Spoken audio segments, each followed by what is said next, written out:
Types of volcanoes. Of the more than 1,000 active or potentially active volcanoes worldwide, not all of them contain a highly symmetrical and towering peak. Yesterday's video discussed these types of volcanoes, while today's video will discuss the remaining 7 volcano types. Let's get started. When viscous lava erupts, it does not always form lava domes.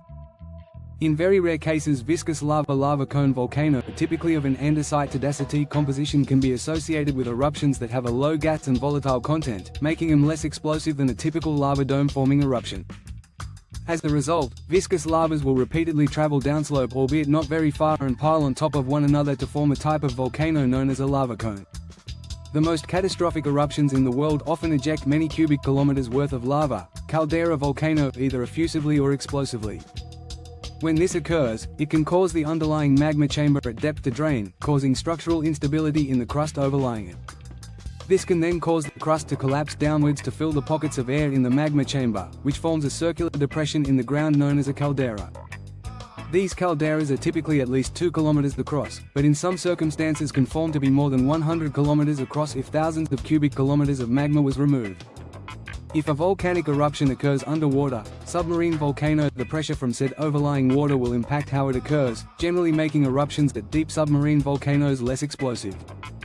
This is not similar the case, however, if a submarine eruption occurs at shallow depths, as it then becomes more explosive. However, the term submarine volcano simply applies to any volcano which has its highest point underwater. Subglacial volcano. When magma erupts into a thick ice sheet, it forms a subglacial volcano. During such an event, erupting magma initially forms a layer of material which looks much like a dome out of pillow lava.